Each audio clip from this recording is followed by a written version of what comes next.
TalkTV investigation, which has been done for this programme tonight. It reveals how Chinese-owned TikTok is pushing pro-Palestinian and anti-Semitic content on its young users. Our investigators set up a brand new account, and within just 5 minutes, we received a video entitled "Israel Isn't a Real Country."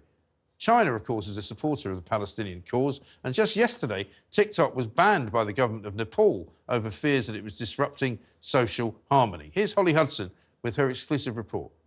5 reasons why you should support Israel.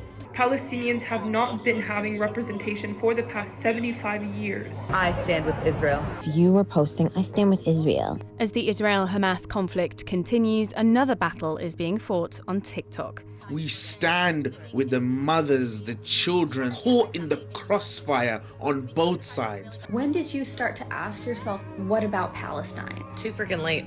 The f*** is wrong with people? With young people turning to the platform in their droves to discuss it. But there's some concern over the conversation that's taking place. TalkTV set up a new TikTok account, and within 5 minutes, this video appeared. Did you know that the country Israel is not actually a real country? From misinformation to conspiracy theories. You don't think that there's anything fishy going on here? The user was then flooded with content about the war, including viewpoints and videos from pro-Palestinian politicians. When Israel terrorizes the Palestinian people every day, is that terrorism? When he's going to wake up and start living in the real world? And podcasters. For nearly a century now, no one stepped in to help them. So it begs the question of what's actually going on. 14-year-old Rafi is Jewish from London. He says when he scrolls the app, all he tends to see is videos of Palestinian casualties. I have been really shocked, as I think it's really one-sided, as I've seen mostly pro-Palestine videos. And I think it's actually really dangerous how you only see one side, as you should be seeing the Israel side as well as the pro-Palestine side. In the US, there are renewed calls to ban TikTok over allegations that the app, owned by Chinese company ByteDance, is pushing pro-Palestinian content. TikTok should be banned because they are poisoning American minds, and I would do it week 1. Former Tinder executive Jeff Morris Jr. went viral, claiming Israel is losing the TikTok war. Other tech experts, though, dispute that. TikTok boasts an estimated 17 million active users in the UK, the majority of which are between 18 and 24 years old. And its publicly viewable user data suggests a greater affinity for the Palestinian cause among them, although pro-Israel content is also popular on the site. And Israel's foreign ministry has also been pushing out videos like this one to drum up support for its actions.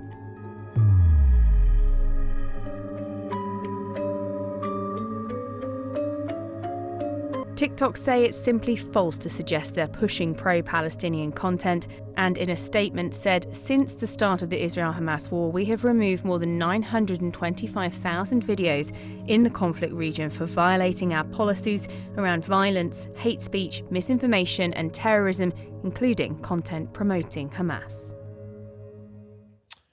Fascinating stuff. To discuss this and more, I'd like to welcome former diplomat to China, Charles Parton. Charles, welcome to the Independent Republic of Mike Graham. Thanks for talking to us. There's an awful lot about TikTok that we don't know, I suppose, an awful lot about the way that it operates that we don't know. We know that it's been outlawed in Parliament, it's been outlawed in US government circles, I think, as well. The power of propaganda, though, is something we should be concerned about, isn't it?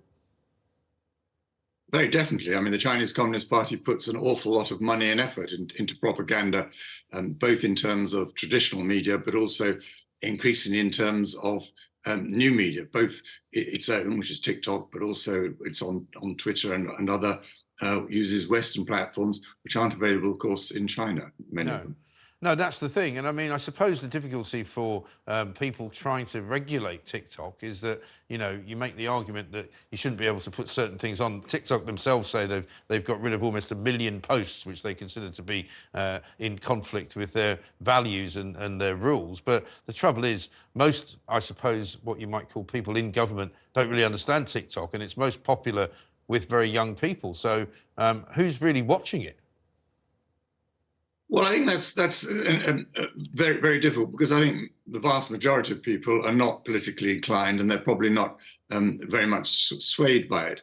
But then, you know, you do worry about occasions when the Chinese might want to use TikTok in a more aggressive fashion, for instance, when it comes to elections or whatever. But I think, my main worry is, and I'm not an expert, I wouldn't describe myself as an expert on the science of TikTok and etc. But from what I read, it's the effect on young people's development of their minds that can also be really quite deleterious, quite apart from the actual content itself. And I think one thing you can say, I think whichever sort of media and platform it is, it's going to be very difficult to censor everything. But given the Chinese Communist Party's influence generally, and the way that they are pushing a line on Hamas and on Israel, and the way that people within China in particular will follow that and put out material as well.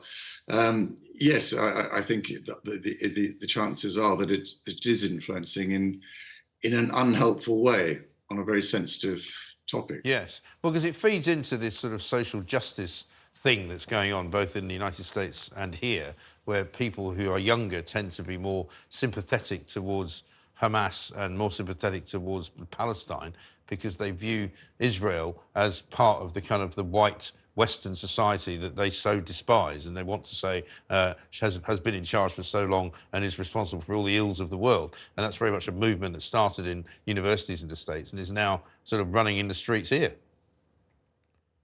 Yes, but I don't think one can, lay all that specifically at the door of the Chinese Communist no, I'm Party. not doing that. No, I'm just saying it sort of feeds into that general belief. Yes, it does. But then I think so do other posts on other platforms.